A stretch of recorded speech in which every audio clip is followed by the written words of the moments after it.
L'ignorance est à la base du drame terrible qui se passe aujourd'hui. Mais une ignorance gigantesque qui a été entretenue par la publicité, les médias, les réseaux sociaux qui sont quand même à la fois très bien, parce que c'est un espace de liberté dont nous nous servons tous les jours, mais en même temps très dangereux. Parce que c'est aussi les potins du lavoir.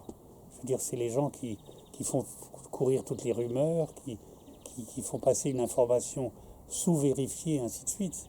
Le numérique est ancien, il a des bases, il remonte à loin, il a une histoire, et on fait croire que c'est un truc qui va révolutionner le monde, ce qui est vrai.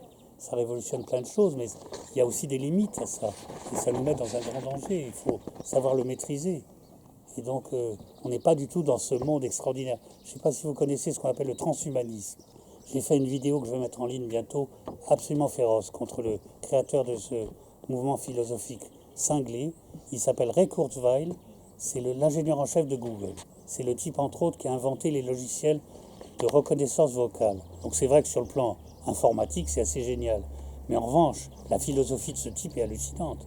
C'est un type totalement narcissique et mégalo qui a fait une conférence il y a 2 ans, à Vancouver en 2014, devant tout le gratin de la presse numérique internationale.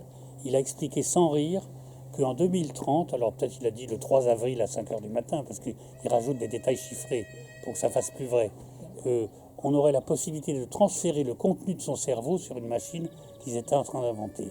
Un enfant normal de 7 ans devrait éclater de rire et dire « Papa, ce monsieur, faut l'interner ». Non ? Or, c'est l'ingénieur en chef de Google. Il est absolument convaincu de son truc, et c'est pas tout. Il a inventé un mouvement qu'il appelle le transhumanisme, dont le logo est H+, l'homme augmenté. Oui.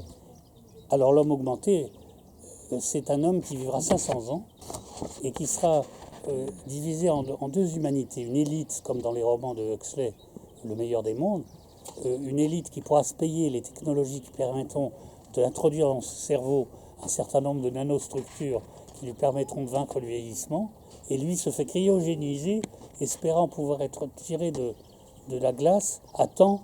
Donc le projet de ce type, sachez chaque fois que vous utilisez Google, c'est de vaincre la mort et de vivre éternellement, mais sous forme de 2 humanités, celle qui peut se payer cette technologie merveilleuse et ceux qui ne pourront pas. Alors pour vous montrer que c'est vrai, j'ai appris, et n'importe qui peut le faire, vous pouvez le faire ce soir en cherchant, en octobre dernier, ils ont fait un énorme contrat avec le Crédit Agricole français et la plus grande école de télécom de Paris pour ouvrir à Paris une école qui s'appelle École de la Singularité, parce qu'ils appellent singularité une chose qui est à la fois vraie et fausse, le moment où dans quelques années, l'humanité va basculer de l'ère pré-numérique, c'est-à-dire les pauvres cons comme nous, qui sommes sous-numérisés, à l'ère du tout numérique, les gens comme eux. Autrement dit, ils ouvrent à Paris à très grands frais, avec certainement des fonds français, une université pour enseigner cette folie. Sachez-le. Et pourquoi ils croient tout ça ? Parce qu'il y a un énorme marché derrière. Il y a un marché en Afrique de l'Ouest. Et le deuxième, c'est le marché des logiciels pour l'éducation numérique. C'est-à-dire remplacer les profs par des logiciels. Moi qui étais prof, je ne peux pas vous dire ce que ça me fait. Je me dis, ces gens sont des grands fous, des grands criminels. Ils oublient le principal facteur, qui est le facteur humain. Dans le même temps que ces gens sont complètement noyés dans leur numérique, ils habitent tous à Palo Alto, ils sont littéralement intoxiqués par le numérique et par les possibilités de numérique. Dans le même temps, il y a un fou, criminel ou déséquilibré, qui met une bombe sous l'ordinateur. Autrement, ils oublient tout simplement que l'être humain n'est pas capable d'accepter cette folie. Il va un jour se révolter. Ils oublient qu'il va y avoir une révolution. Ils oublient. Et donc, c'est des gens qui sont des fous, en fait.